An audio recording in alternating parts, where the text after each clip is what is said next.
Marlène et Jean-Claude sommes très heureux de te présenter une émission très spéciale afin de comprendre les faits d'actualité. Merci pour ta fidélité. Merci d'être encore là aujourd'hui. Nous commençons une nouvelle série qui s'intitule La Croix. Notre référence de ce jour se trouve dans le livre de Genèse, chapitre 18, les versets 17 à 19. Genèse 18, les versets 17 à 19. Notre thème est « Je l'ai choisi ». Avant d'aborder ce sujet, recherchons la présence du Saint-Esprit. Notre Seigneur et notre Dieu, nous te bénissons pour le bonheur que nous avons d'avoir la Bible, cet ouvrage qui nous enseigne, qui est comme un code de la route, car autour de nous, nous entendons beaucoup de bruit, beaucoup d'interprétations. Mais nous voulons, Seigneur, marcher exclusivement à la lumière de ta parole. Merci de nous entendre. Cet esprit, merci de nous conduire dans toute la vérité, nous t'en prions. Au nom de Jésus et pour ta gloire éternelle. Amen. Dans mon enfance, j'ai vu des croix. Elles se trouvaient essentiellement dans la grande église où se rendent de nombreuses personnes. Et les membres de cette communauté portaient autour du cou une chaîne avec une croix. Étant curieux par nature, j'ai cherché à comprendre. Et il m'a été expliqué que le fait de porter autour du cou une croix et d'avoir sur un cercueil encore une croix, cela protège la personne. Cette explication n'étant pas à mon goût, j'ai quelque part mis dans mon cerveau cette question. Et pendant un bon moment, je l'ai oublié.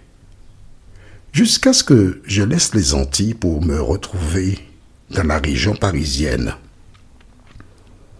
J'ai été dans différentes communautés dites chrétiennes, protestantes, et j'ai vu de nombreuses croix dans différentes églises. Au risque de me répéter,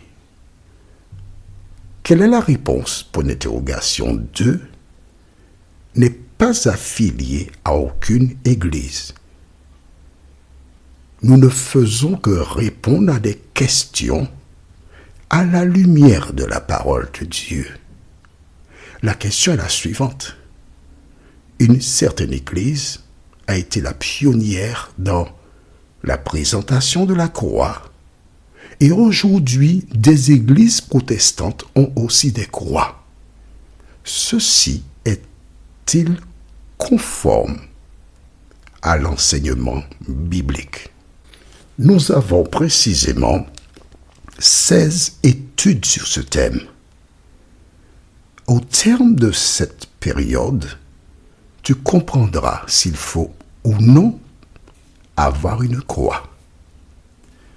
Découvrons pourquoi une personne marche avec l'Éternel. Nous allons au livre de Genèse chapitre 18. Genèse 18. Je rappelle que nous sommes là seulement pour présenter la Bible, pas notre perception ni notre interprétation. la Bible. Un jour, Dieu appela un homme qui s'appelle Abraham. Il changea de nom et fut appelé Abraham. Dieu l'a sélectionné. Pourquoi? Car de cet homme devaient naître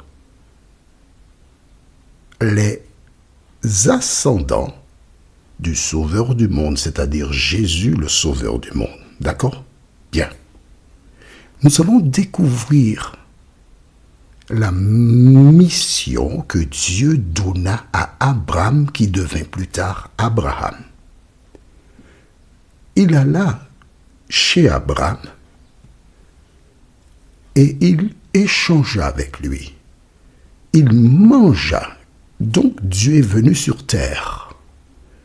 Et au terme de ce repas, avant de s'en aller, il fit une déclaration que nous trouvons au livre de Genèse, chapitre 18, versets 17 à 19. Lisons. Alors l'Éternel dit, « Cacherai-je à Abraham ce que je vais faire? Abraham deviendra certainement une nation grande et puissante, et en lui seront bénies toutes les nations de la terre. » Ok, c'est clair pour toi? Toutes les nations de la terre sont bénies, car à travers un descendant d'Abraham, il y aura le Sauveur du monde. Voici la bénédiction. Nous sommes tous bénis. Attention, nous sommes bénis à condition d'accepter le Sauveur. Sinon, si tu n'acceptes pas le Sauveur, tu n'es pas béni.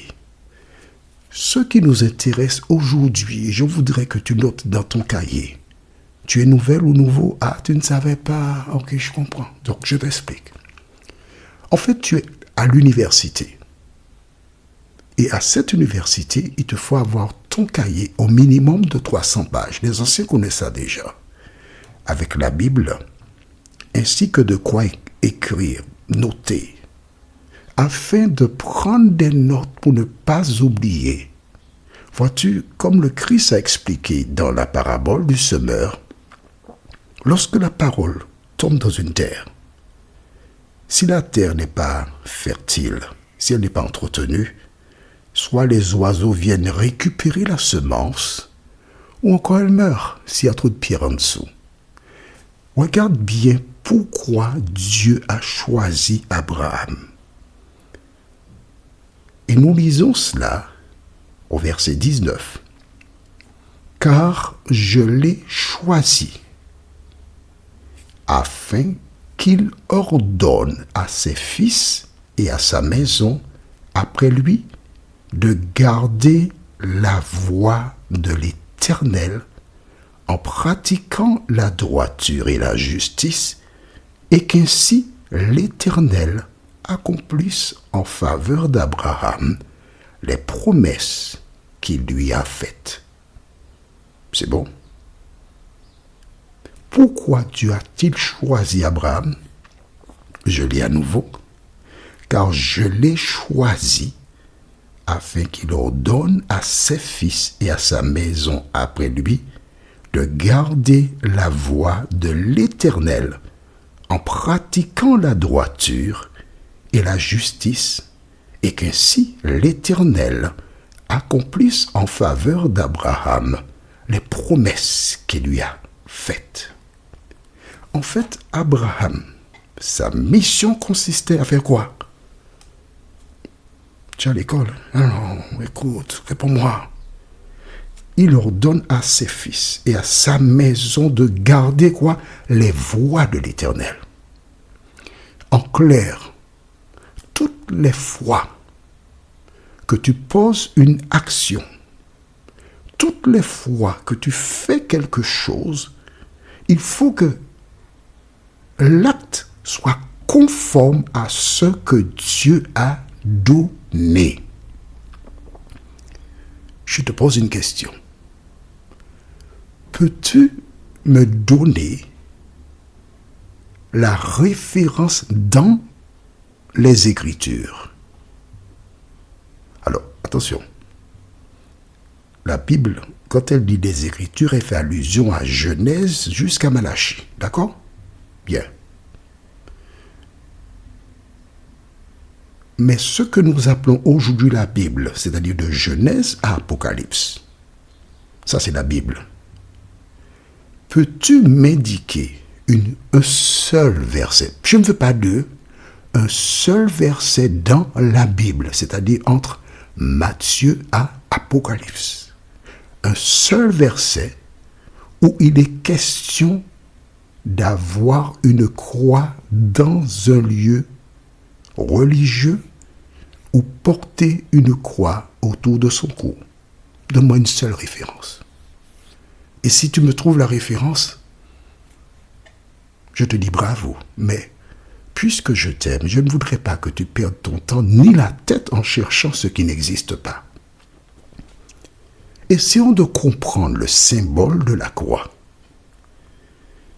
La croix, c'est l'instrument sur lequel le Christ a été crucifié, cloué. D'accord? Ce qui est important, c'est quoi? Il y a 3 éléments. La croix, le corps de Jésus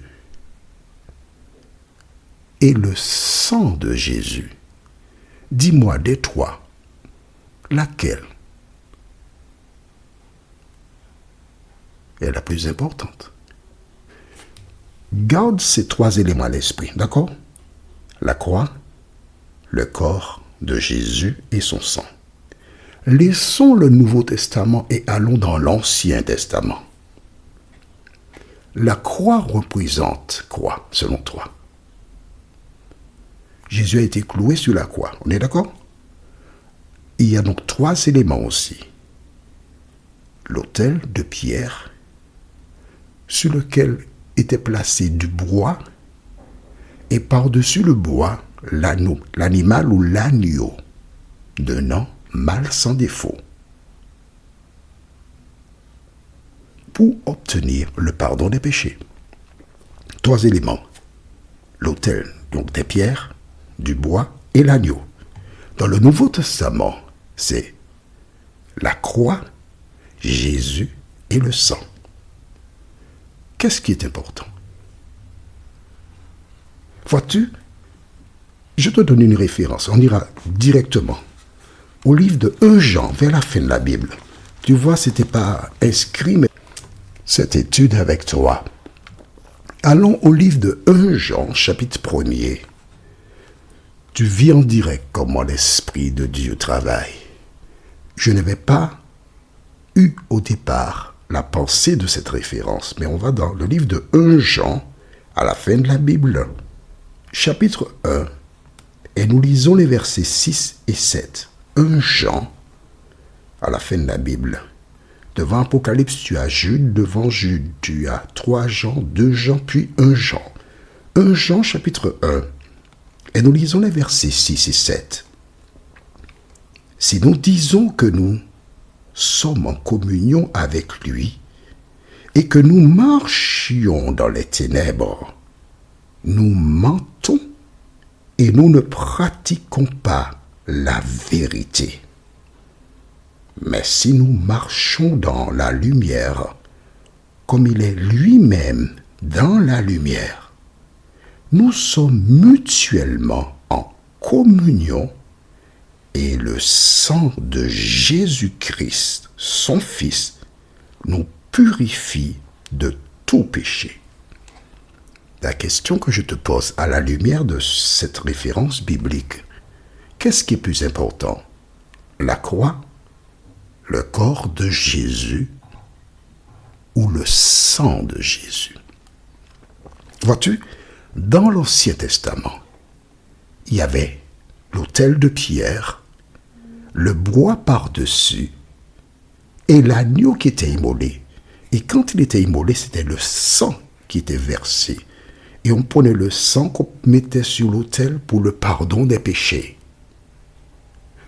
Ce qui a le plus d'importance, c'est quoi?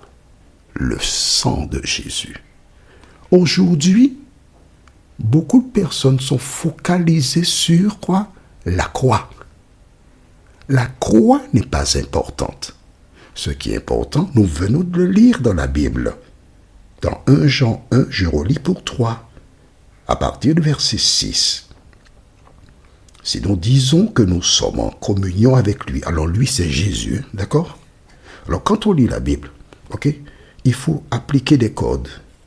Donc je vais appliquer le code dans la lecture des versets 6 et 7. Si nous disons que nous sommes en communion avec Jésus et que nous marchons dans les ténèbres c'est le mal, le diable, d'accord? Nous mentons et nous ne pratiquons pas la vérité. La vérité c'est quoi? Jean 14, 6, Jésus déclare « Je suis le chemin, la vérité et la vie. Nul ne vient au Père que par moi. » Donc nous lisons ici, et nous ne pratiquons pas Jésus. Mais si nous marchons dans la lumière, Jésus c'est aussi la lumière, comme il est lui-même, Jésus, dans la lumière, nous sommes mutuellement en communion et le sang, tu as bien vu, le sang de Jésus, son Fils, nous purifie de tout péché.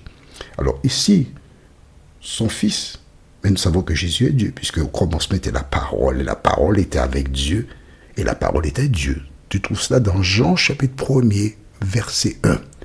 Donc nous voyons que c'est le sang de Jésus qui est important. L'emphase doit être placée sur le sang de Jésus et non la croix. La croix est un instrument de torture, mais c'est le sang qui nous purifie de tous nos péchés. Est-ce que tu as compris cela? Bien. Alors, nous verrons demain, si Dieu nous prête vie, un sentier. Et nous rechercherons, à partir de ton téléphone portable ou autre, tu vas chercher l'origine de la croix. Rappelle-toi que Dieu a appelé Abraham pour qu'il puisse ordonner à ses fils de marcher dans la voie qu'il lui montrera. La croix a-t-elle une origine biblique? C'est ce que nous découvrirons dans notre prochaine étude. En attendant, prions. Notre Seigneur et notre Dieu, merci pour la parole. Merci pour la Bible. Merci de nous rappeler que lorsque tu as appelé Abraham, c'était pour qu'il marche selon ta parole, tes directives. Et toutes celles et ceux qui aujourd'hui aiment l'Éternel et qui désirent marcher dans les voies de Dieu sont appelés à faire comme Abraham. Enseigner à ses enfants la voie de l'Éternel. Merci de nous entendre, Dieu. Merci d'aider tes enfants à comprendre la parole. Au nom de Jésus et pour ta gloire éternelle. Amen. Que l'Éternel continue de te bénir et il me tarde de te retrouver. Nous sommes parvenus au terme de notre réflexion. Si d'aventure tu as une question, il te suffit d'envoyer un message par le biais de WhatsApp au numéro suivant, plus 596 696 88 93 93. Et alors Jean-Claude, moi, je me ferai un réel plaisir de répondre à ta question.